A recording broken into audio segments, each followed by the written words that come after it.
Esse é o quarto vídeo da série de conversas entre Joseph Campbell e o jornalista Bill Moyers. O tema é Joseph Campbell e o Poder do Mito. Nesse vídeo, ele fala sobre sacrifícios e felicidades, mais um conteúdo para estudos que o mundo dos jogos digitais disponibiliza. Ative o sininho para receber as notificações, clica no botão vermelho aqui embaixo para se inscrever no canal e vamos lá.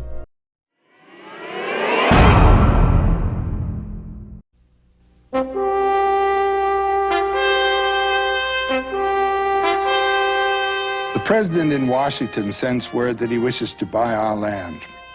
But how can you buy or sell the sky, the land? The idea is strange to us. Every part of this earth is sacred to my people. Every shining pine needle, every sandy shore, every mist in the dark woods, every meadow, all are holy in the memory and experience of my people. We're part of the earth and it is part of us. The perfumed flowers are our sisters. The bear, the deer, the great eagle, these are our brothers. Each ghostly reflection in the clear water of the lakes tells of events and memories in the life of my people. The water's murmur is the voice of my father's father. The rivers are our brothers. They carry our canoes and feed our children. If we sell you our land, remember that the air is precious to us, that the air shares its spirit with all the life it supports. The wind that gave our grandfather his first breath also receives his last sigh. This we know, the earth does not belong to man, man belongs to the earth. All things are connected like the blood that unites us all. Man did not weave the web of life, he is merely a strand in it. Whatever he does to the web, he does to himself. Your destiny is a mystery to us. What will happen when the buffalo are all slaughtered? What will happen when the secret corners of the forest are heavy with the scent of many men, and the view of the ripe hills is blotted by talking wires? The end of living and the beginning of survival. When the last red man has vanished with his wilderness, and his memory is only the shadow of a cloud moving across the prairie, will these shores and forests still be here? Will there be any spirit of my people left? We love this earth as a newborn loves its mother's heartbeat.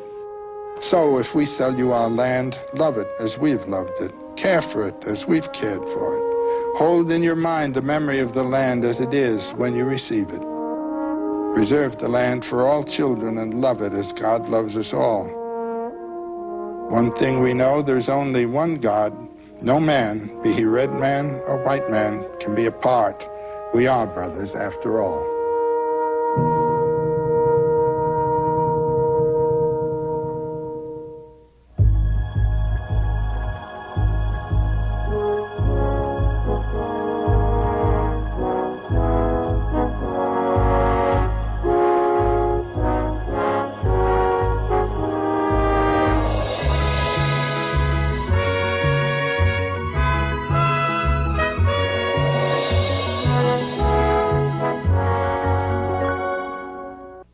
Sacred places, Delphi, Machu Picchu, Stonehenge, Jerusalem.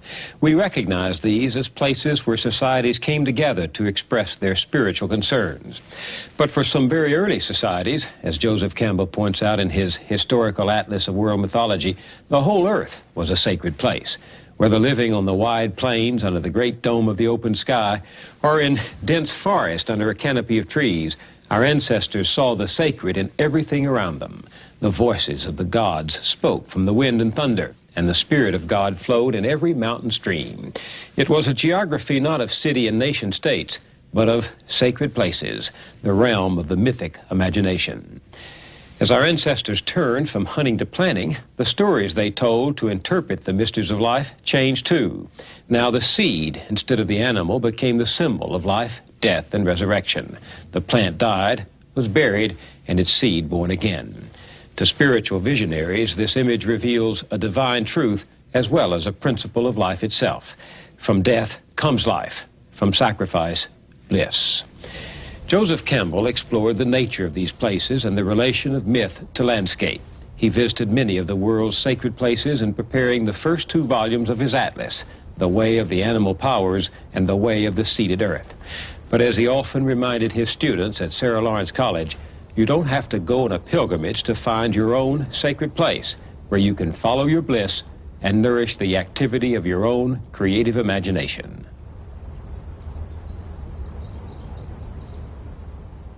What does it mean to have a sacred place? This is a term I like to use now as an absolute necessity for anybody today. You must have a room or a certain hour a day or so where you do not know what was in the newspapers that morning. You don't know who your friends are. You don't know what you owe to anybody. You don't know what anybody owes to you. But a place where you can simply experience and bring forth what you are and what you might be. This is the place of creative incubation. And first you may find that nothing's happening there. But if you have a sacred place and use it and take advantage of it, something will happen. This place does for you what the plains did for the hunter. For them, the whole thing was a sacred place, do you see? But most of our action is economically or socially determined and does not come out of our life. I don't know whether you've had the experience I've had, but as you get older, the claims of the environment upon you are so great that you hardly know where the hell you are. What is it you intended? You're always doing something that is required of you. This minute, that minute, another minute. Where is your bliss station, you know? Try to find it. Get a phonograph and put on the records, the music that you really love. Even if it's corny music that nobody else respects. I mean, the one that you like or the book you want to read. Get it done and have a place in which to do it. You get the thou feeling of life. These people had it for the whole world that they were living in.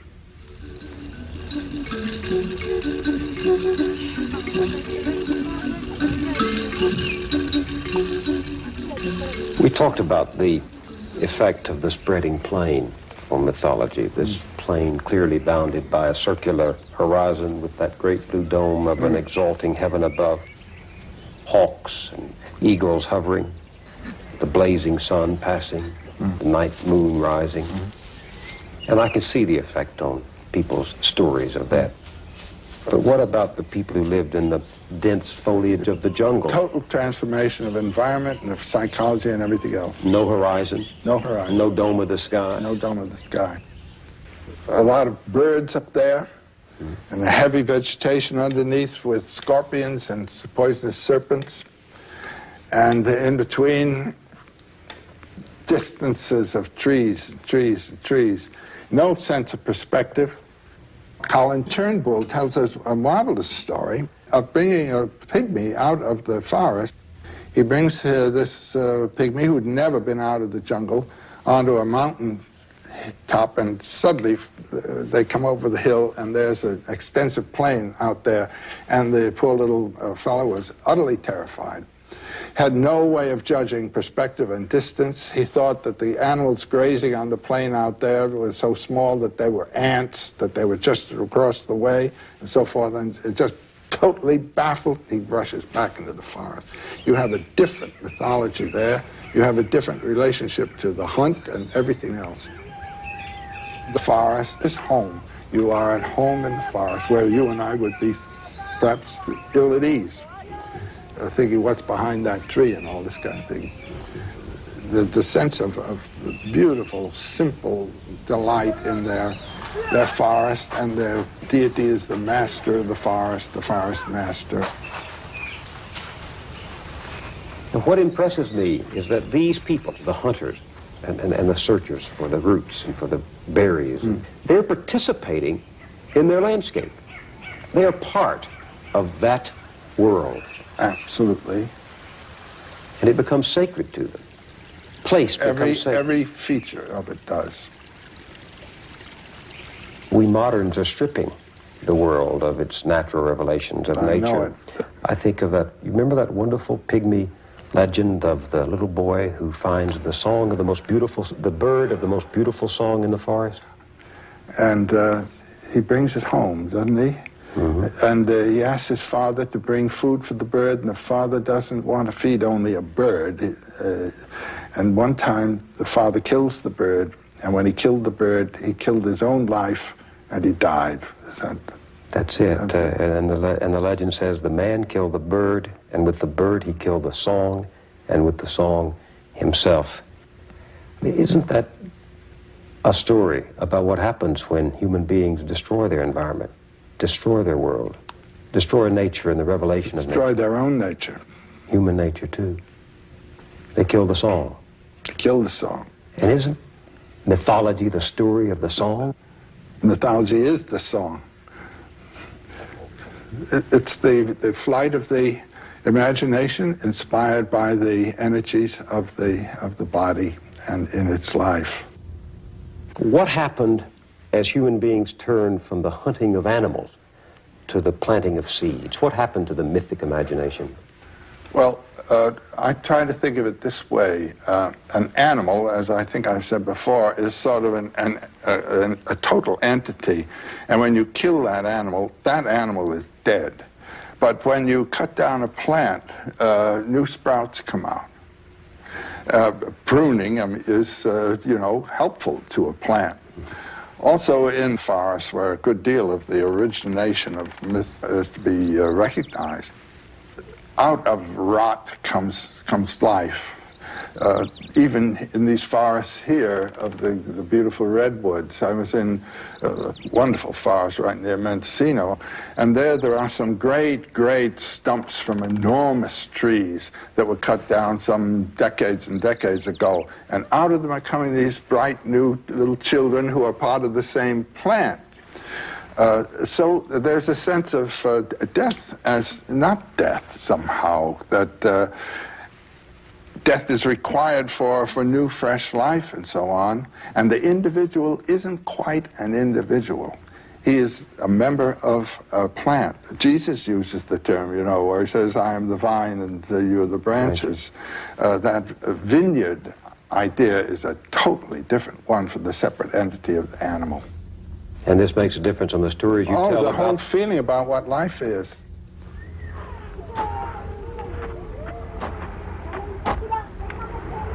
What stories did this experience of the planter give rise to? Your favorite stories in plant mythology? Well, the cutting up and burial and then growing of the plant world, the world of the plant that you eat, being already a cut-up dead body, is the dominant motif, I would say, in most of the tales.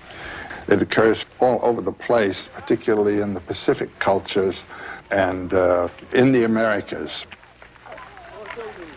Tell me that story of the origin of maize as Longfellow borrowed it from the Chippewas, didn't he, or the Algonquins? Well, it's an Algonquin story, and it is simply of the boy in his vision. He sees a young man come to him with plumes on his head and green and so forth, and the visitant invites the young man to a wrestling match and allows him to win.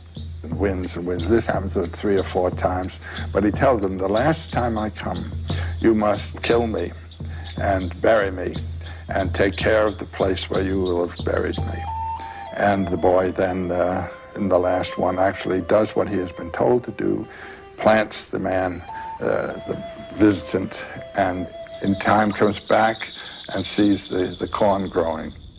And it was a boy who had been concerned for his father, who was a hunter but old, and he was thinking, isn't there some other way to get food besides this one? And so it came to him out of his intention. It's a lovely story. Some other way of getting food than hunting. Yeah. But the idea is that this visitor, this figure in the vision, has to die and be buried before the plant can grow from the remains of his body. That's the main theme. It comes up, almost the duplicate of this one throughout Polynesia, for instance. Well, there's one in Polynesia about the legend of the maiden Hina. You remember that one? Well, all of the legends in the Polynesian area have a maiden named Hina, and she's associated with the moon. And the death and resurrection of the moon is a dominant theme. What happens to her in this legend? Well, the girl who loves to bathe in a certain pool, and there's a great eel that is swimming around in the pool, and day after day he scrapes across her thigh as she's bathing, and then one fine, lovely day he turns into a young man, and he becomes her lover for a moment, and then goes away and comes back again, and then one time when he comes, he says, just as the Algonquian visitant, now next time I come to visit you, you must kill me, and cut off my head, and bury my head. And she does so, and there grows from the buried head a coconut tree. And when you pick a coconut and look at the coconut, you can see it's just the size of the head, and you can see eyes and things in the little nodules that simulate the head. So what you have is the same story springing up in cultures unrelated to each other. Now, what is it Well, saying? to such an extent that it's stunning. And after years and years and years of reading these things, I'm still overwhelmed at the similarities in cultures that are far, far apart. There are two explanations of this. One explanation is that the human psyche is essentially the same all over the world. It is the inward aspect of the human body, which is essentially the same all over the world, with the same organs, with the same instincts, with the same impulse systems, with the same conflicts, the same fears. There is also the counter theory of diffusion. Now, for instance, when agriculture is first developed, let's say in the Near East or in Southeast Asia, I mean, these are the two big centers in the old world, then the art of tilling the soil goes forth from this area, and along with it goes a mythology that has to do with fertilizing the earth and bringing up the plants, killing the body, cutting it up, by burying it and having the plant come. That myth will go with the agricultural tradition. You won't find it in a hunting culture tradition. So that there are historical as well as psychological aspects to this problem. In all of these stories, there is someone dying, a hero dying, in order for life to appear again. What does that say to you? Let me tell you one story here. This isn't a story, this is a ritual. It's in New Guinea. And it's associated with the men's societies in New Guinea, and they are horror societies because they really enact the myth of death and resurrection and cannibalistic consumption. And you have the myth there of the buried body and the life coming out of it. You know, this is the basic myth. Now we're going to enact it. So here's this sacred field, the drums going and chants going, and then pauses, and this went on for 3 or 4 or 5 days, on, and rituals are boring, but they just wear you out, you know, and then you break through to something else. Then comes the great moment. The young boys who were being initiated into manhood were now to have their first sexual experience. There was a great shed of enormous logs supported by 2 uprights over here. And the young woman comes in, all ornamented as a deity. And she is brought to lie down in this place beneath the great roof. And the boys then, with the drums going and chanting going on, one after another, there are about 6 boys, have their first permitted or public intercourse with the girl. And when the last boy is with her in full embrace, the supports are withdrawn, the logs drop, and the couple are killed. There is the union of male and female again, as they were in the beginning before the separation took place.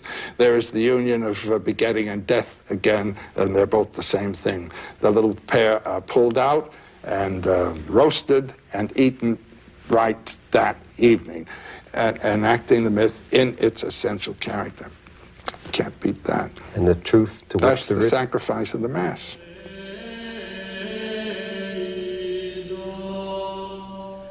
One of the wonderful things in the Catholic ritual is going to communion. There you're taught that this is the body and blood of the Savior. And you take it to you, and you turn inward, and there he's working within you. The truth to which the ritual points is? The nature of life itself has to be realized in the acts of life. When in the hunting cultures a sacrifice is made, it is as it were a gift, a bribe, as it were, to the deity that is being invited to do something for us or to give us something. When a figure is sacrificed in the planting culture, that figure is the god. The person who died, was buried, and became the food is Christ crucified, from whose body the food of the Spirit comes. There is a sublimation of what originally was a very solid vegetal image. He is on Holy Rood, the tree. He is himself the fruit of the tree. Jesus is the fruit of eternal life, which was on the second tree in the Garden of Eden.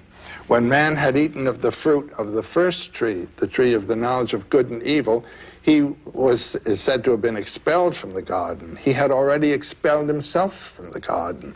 The garden is the place of unity, non-duality of male and female, non-duality of man and God, non-duality of good and evil.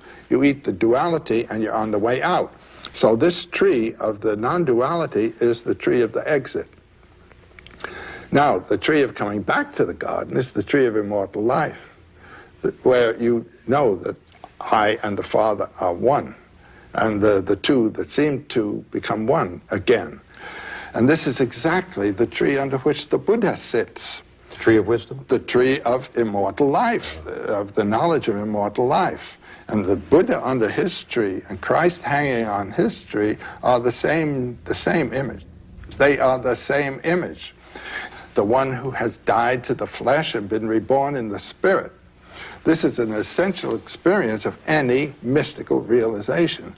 You die to your flesh and are born to your spirit. You identify yourself with the consciousness and life of which your body is but the vehicle. You die to the vehicle and become identified in your consciousness with that of which the vehicle is the carrier. Do you understand me? And that is the God. So that what you get in the vegetation traditions is this notion of identity behind the surface display of duality. Identity behind it all. All of these are manifestations of the one. The one radiance shines through all things. The function of art, in a way, is to reveal through the object here the radiance, and that's what you get when you see the beautiful organization of a fortunately composed work of art. You just say, aha. Somehow it speaks to the order in your own life. This is a realization through art of the very thing that the religions are concerned to render. That death is life and life is death, and that the two are in accord. You have to have a balance between death and life. They're two aspects of the same thing, which is being, becoming. And that's in all of these stories? All of them.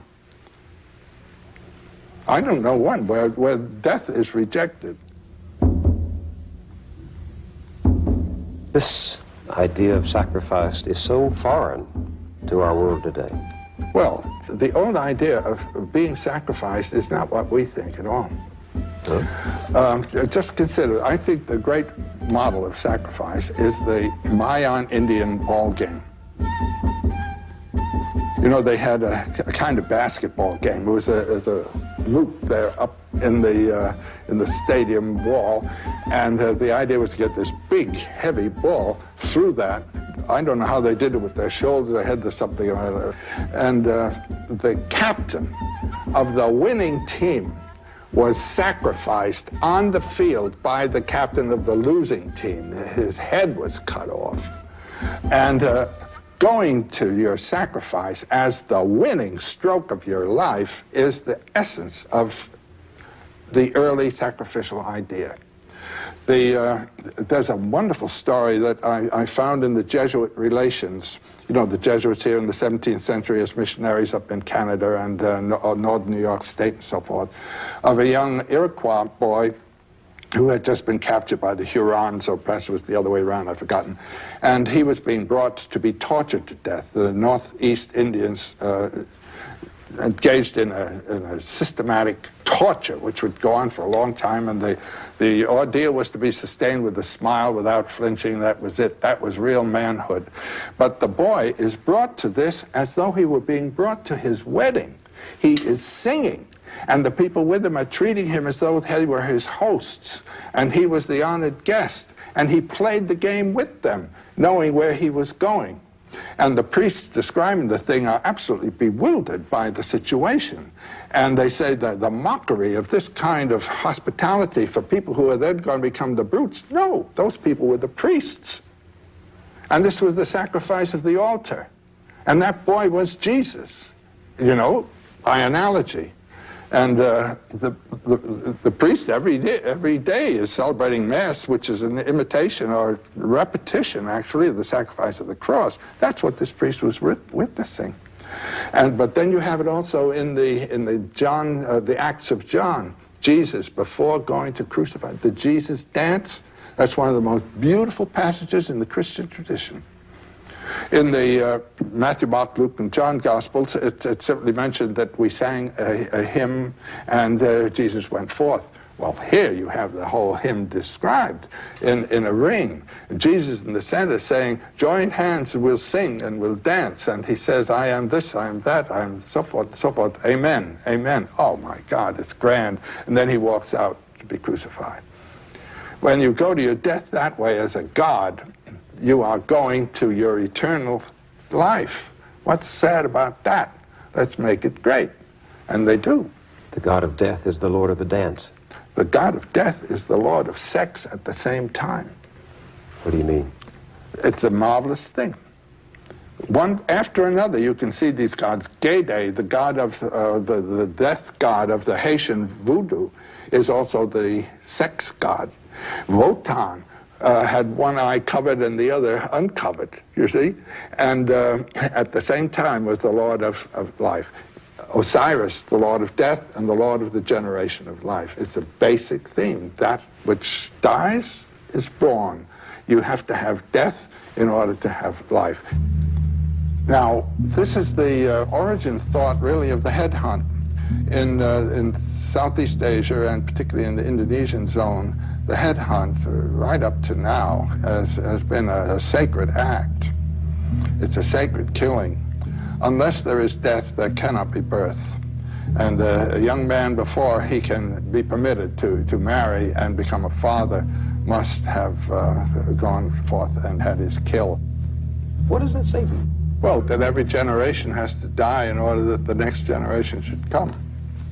As soon as you beget or give birth to a child, you're the dead one. The child is the new life, and you are simply the protector of that new life.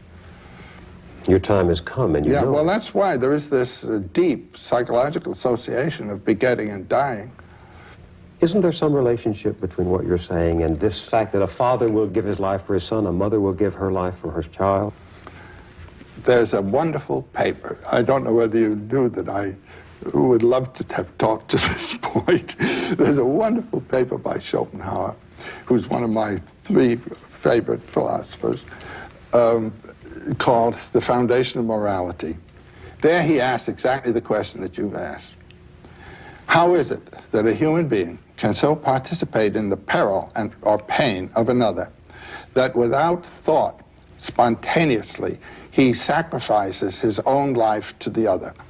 How can this happen? That what we normally think of as the first law of nature, namely self-preservation, is suddenly dissolved and there's a breakthrough. In Hawaii, some 4 or 5 years ago, there was an extraordinary adventure that represents this problem.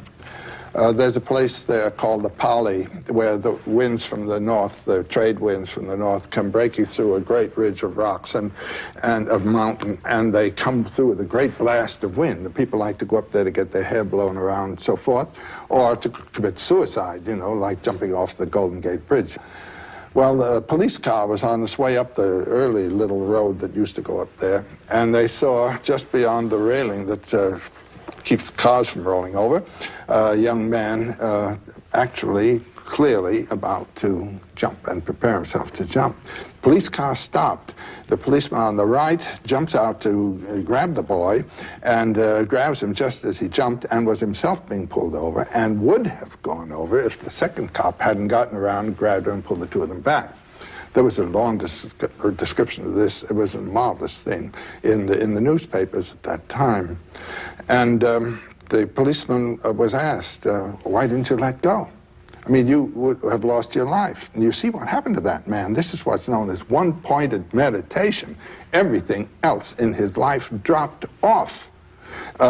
His duty to his family, his duty to his job, his duty to his own career, all of his wishes and hopes for life just disappeared, and he was about to go.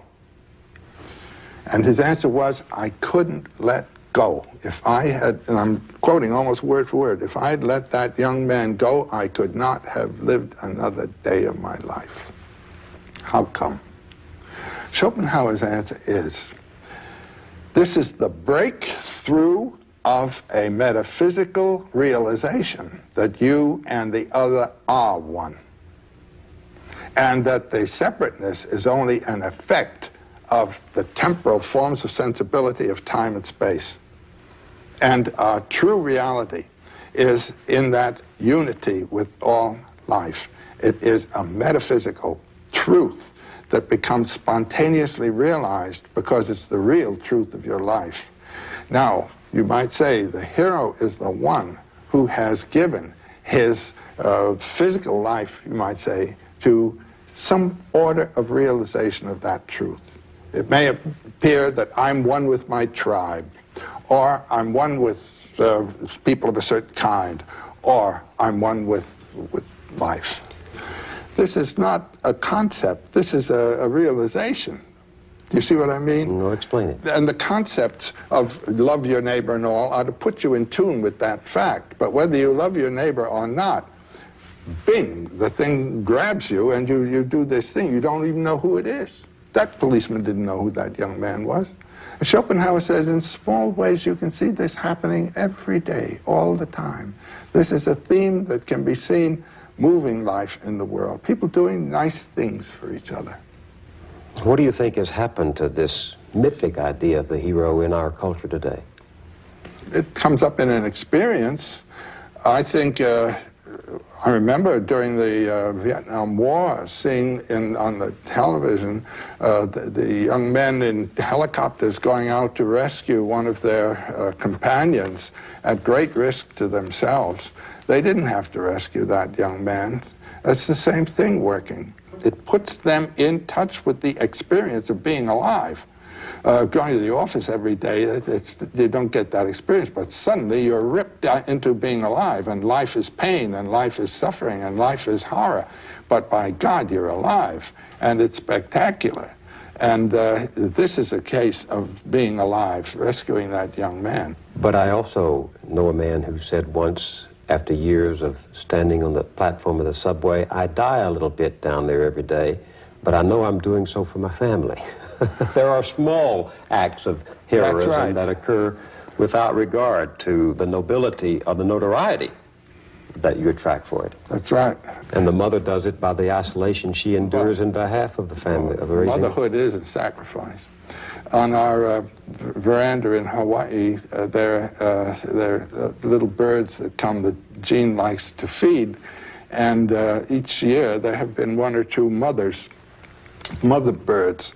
And if you've ever seen a mother bird plagued by her progeny for food, that the mother should regurgitate their meal to them, and the two of them, or five of them in one case, flopping all over this poor little mother, they bigger than she in some cases, you just think, well, this is the symbol of motherhood. This is just giving of your substance and everything to this progeny.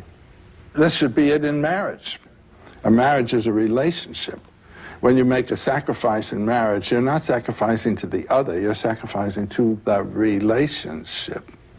And this is symbolized, for example, in that Chinese image of the Dai Chi, the Tao, you know, with the dark and the light interacting. It's a well-known sign. That is the relationship of yang and yin, male and female, which is what a marriage is. And that's what you are. You're no longer this, you're the relationship. And so marriage, I would say, is not a love affair, it's an ordeal. And the ordeal is sacrifice of ego to the relationship of the two-ness, which now becomes the one. One not only biologically, but spiritually, and primarily spiritually. Primarily spiritually. But the necessary function of marriage in order to create our own images and perpetuate ourselves in children. But it's not the primary one, no, as you say. That's really just the elementary aspect of marriage. There are two completely different stages of marriage. First is the youthful marriage, following the wonderful impulse, you know, that nature has given us in the interplay of the sexes biologically, and in then the reproduction of children. But there comes a time when the child graduates from the family, and the family is left. I've been amazed at the number of my friends who in their 40s or 50s go apart, who have had a perfectly decent life together with the child, but they interpreted their union in terms of relationship through the child. They did not interpret it in terms of their own personal relationship to each other.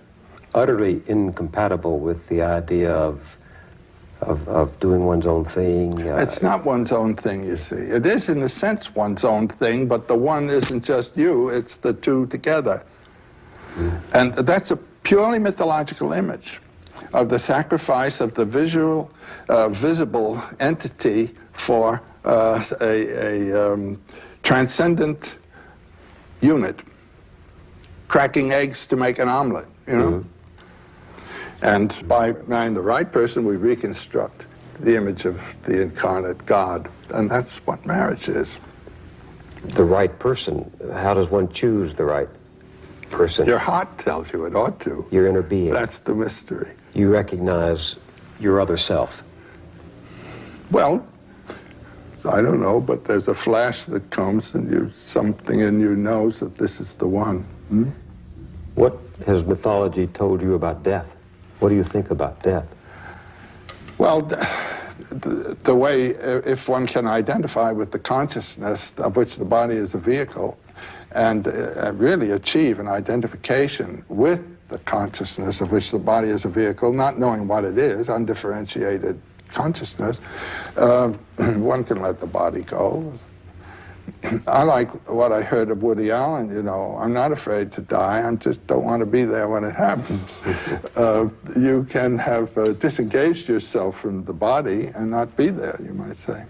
And yet, you know from myth and nature that the body dies. It perishes, it rots. We're back to the beginning of the mother. So you expect it. Growing old, I mean, you know what's happening.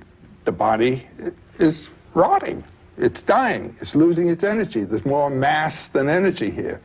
And the identification then with the life which in a plant survives pruning, cutting, and even eating. The plant is right back there again, is you might say, a biological image that is metaphorical of this spiritual mystery.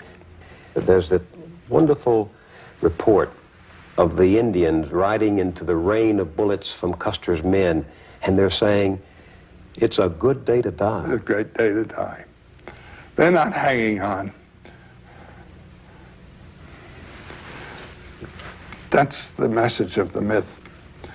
You, as you know yourself, are not the final term of your being. And you must die to that one way or another, in giving of yourself to something, or in being annihilated, actually, physically, to return, you might say, or to recognize. Life is always on the edge of death, always, and one should lack fear and have the courage of life. That's the principal initiation of all of the heroic stories. What's the central story? Do you have a story that's central to this? The Sir Gawain and the Green Knight. The Green Knight, Arthur's court is in session, and there rides into the court on a great big green horse, a giant knight. And the knight says, I have a challenge. I have an adventure. I challenge anyone here to come down here and take this great big axe and cut my head off, and then 1 year from today, meet me at a green chapel, and he tells them roughly where the green chapel is, and I'll cut his head off. And the only knight who had the courage to accept this curious invitation was Gawain. And the knight gets off his horse, sticks out his neck, Gawain comes down with his axe, and there's the head. And then the knight stands up, picks up the head, gets on the horse, and rides off, says, I'll see you in a year. Well, that year, everybody was very generous to Gawain, and he rides off for the year. As the day approaches, he finds himself before a little hunter's cabin, and he thinks he'll ask advice here as to where the Green Chapel is, and tells him, I've got to be there in 3 days. And the hunter greets him, and Gawain tells his story, and the hunter says, well, it's the Green Chapel. He's just down the way here. It's about a couple of 100 yards. And why don't you just spend the next 3 days with us, and we'll entertain you, and then you can go to this adventure. All right, very well. So the hunter says, well, I've got to go out for the day on the hunt. And he says, you'll spend the night with us, and then in the morning I'll go forth, and in the evening I'll come back, and I'll give everything I will have got during the day to you, and you give to me what you will have got during the day. But in the morning the hunter rides off, and Gawain's in bed, and in comes the hunter's gorgeous, beautiful wife. And she tickles Gawain's chin and invites him to love. Well, he's an Arthurian knight, a knight of Arthur's court, and to betray his host is the last thing that a knight can submit to, so he resists this woman. And she's very, very aggressive, and he's very, very stern in his position. And finally she says, well, let me give you a kiss anyhow. So she gives him one big smack, and that's that. In the evening, the hunter comes back with a great haul of game, throws it on the floor, and Gawain gives him a kiss. And they laugh, and that's that. Second morning, a similar event. The wife comes in, and Gawain gets 2 kisses. And the hunter comes back with about half as much game, and he gets 2 kisses. They laugh, and that's that. The third morning, the wife comes in. Now, here's a man about to meet his death. He's about to have his head chopped off. A beautiful woman, the last moment, of the possibility of this wonderful fulfillment. And again, he resists. She gives him 3 kisses and her garter.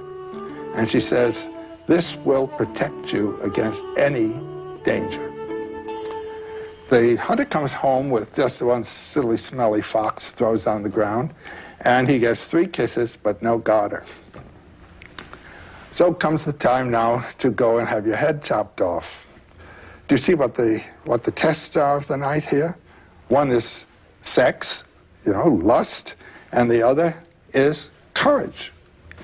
So he approaches the chapel, the Green Chapel, with the Green Knight, whom he's about to encounter, and he hears the knight whetting this great knife, this great axe. He comes to it, and the knight is there, certainly the great big green fellow, and he greets him and says, okay, put your neck out there on this block and I'll chop your head off. And he lifts the axe, he says, no, stretch out a little more. He does this 3 times. And then the axe comes down and just cuts his neck a little bit. The Green Knight says, that's for the garter. Well, this is the origin legend of the Knights of the Garter. Here's a knight who really transcended the 2 great temptations, fear of death and lust for sex and the joys of life. And the moral? And the moral is that the realization of your bliss, your true being, comes when you have put aside the what might be called passing moment with its terror and with its temptations and its statement of requirements of life, that you should live this way. What is that story about, and I forget where it comes from, about the camel and then the lion, and along the way you lose the burden of youth? The three transformations of the spirit. Yeah. That's Nietzsche. That's the prologue to Thus Spake Zarathustra. Tell me that story. When you are a child, when you are young and a young person, you are a camel. The camel gets down on its knees and says, put a load on me. This is obedience.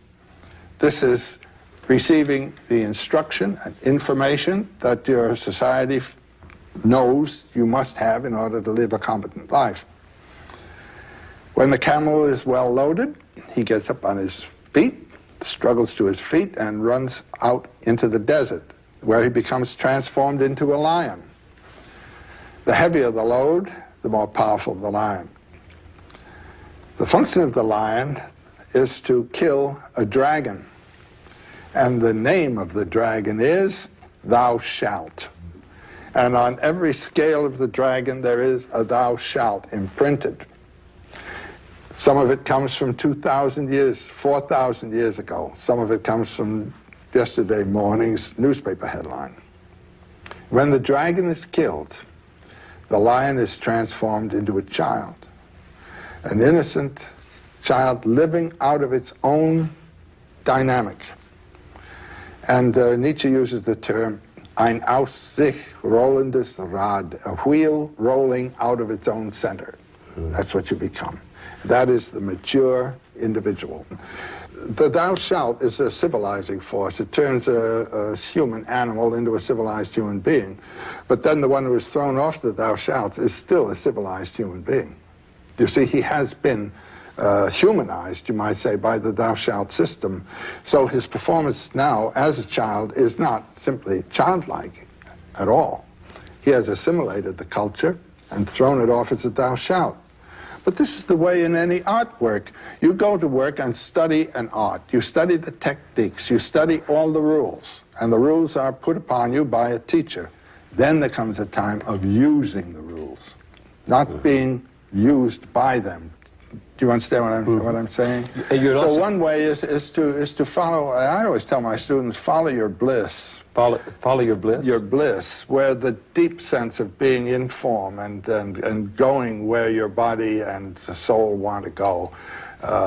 When you have that feeling, then stay with it and don't let anyone throw you off. Have you ever read Sinclair Lewis's Babbitt? Not in a long time. Do you remember the last line? I've never done the thing I wanted to in all my life. That's the man who never followed his bliss. Well, I heard that line. I was living in Bronxville when I was teaching at Sarah Lawrence. Before I was married, I used to be eating out in the restaurants of the town for my lunch and dinners. And Thursday night was the maid's night off in Bronxville, so that all the families were out in the restaurants. And one fine evening, I was in my favorite restaurant there. It was a Greek restaurant. And at a table were sitting a father, a mother, and a scrawny little boy, about 12 years old. The father says to the boy, drink your tomato juice. And the boy says, I don't want to. And the father, with a louder voice, says, drink your tomato juice. And the mother says, don't make him do what he doesn't want to do. The father looks at her and he says, he can't go through life doing what he wants to do. Said, if he does only what he wants to do, he'll be dead. Look at me. I've never done the thing I wanted to in all my life. I said, my God, Babbitt incarnate. And that's the man who never followed his bliss. Well, you may have a success in life, but then Just think of it. What kind of life was it? What good is it? You've never done the thing you wanted to in all your life. What happens when you follow your bliss? You come to bliss. This should be it in marriage. I mean, that's the sense of the marriage ceremony. In the Middle Ages, a favorite image that occurs in many, many contexts is the wheel of fortune. There's the hub of the wheel, and there's the revolving rim of the wheel. And if you are attached to the rim of the wheel, let's say fortune, you will be either above, going down at the bottom, or coming up. But if you are at the hub, you're in the same place all the time. And that's the sense of the marriage vow. You know, I take you in health or sickness, you know, in wealth or poverty, but I take you, and you are my bliss, not the wealth that you might bring me, nor the social prestige, but you. And that's following your bliss.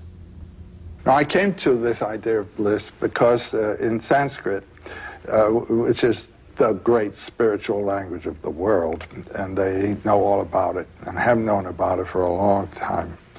The transcendent is transcendent. But there are three terms that bring you to the brink. You might say the jumping off place to the ocean. And the three terms are Sat, Chit, Ananda. And Sat, the word Sat means being. Chit means full consciousness. And Ananda means rapture. So I thought, I don't know whether my consciousness is full consciousness or not. I don't know whether my being is proper being or not. But I do know where my rapture is. So let me hang on to rapture, and that'll bring me both being and full consciousness. And it worked. What was your rapture? Well, it started with Indians, and then it went on into more and more mythological matters and the realm of the arts, music, and when I met Jean, then the dance came in, and this is it. Just stay with that. And one doesn't have to be a poet to do this. Carpenters do it. A poet is simply one who's made a profession and a lifestyle of being in touch with that. Most people have to be concerned with other things. They get themselves involved in economic and other activities, or you're drafted into a war that isn't the one you're interested in. And how to hold to this umbilical, you might say, on those circumstances, that's a technique each one has to work out for himself somehow. But most people living in that realm of what might be called occasional concerns, they all have the capacity that's waiting to be awakened to move to this other place. I know it. I've seen it happen in students. Wonderful way of teaching we had at Sarah Lawrence, where I taught for 38 years. I'd have an individual conference with every one of my students at least once a fortnight for half an hour or so. And there you're talking on about the things that students ought to be reading, and suddenly you hit on something that the student really responds to.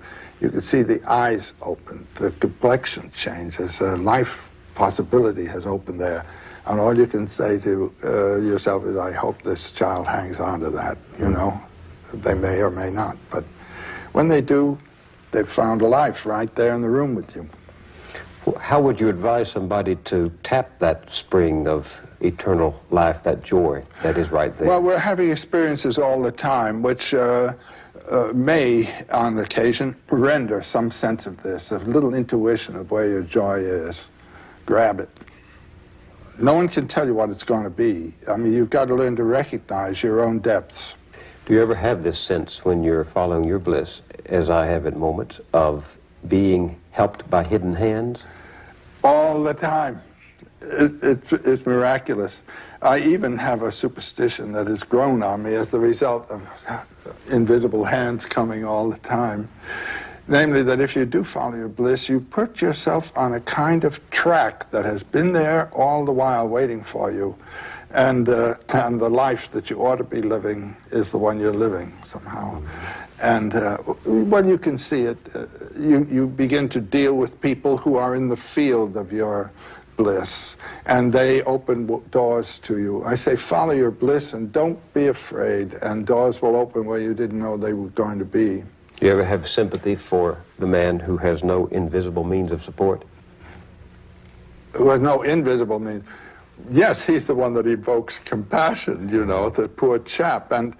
And to see him stumbling around when the water of immortal life is right there is really, it evokes one's pity. Right there? Right there? You Yes. believe that? Yes. The waters of eternal life? Right there. Where? Wherever you are.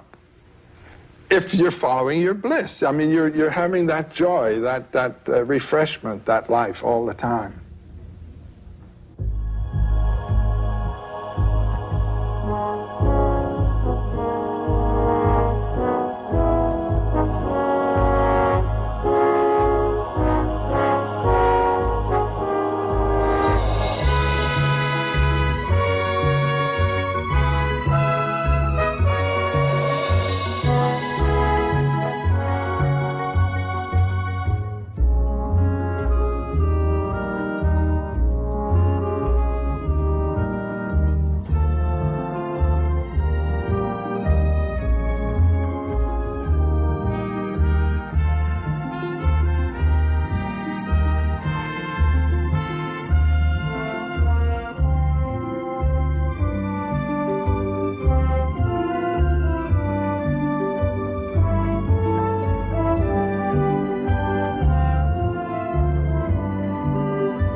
This program was made possible by a grant from the Corporation for Public Broadcasting and by this station and other public television stations.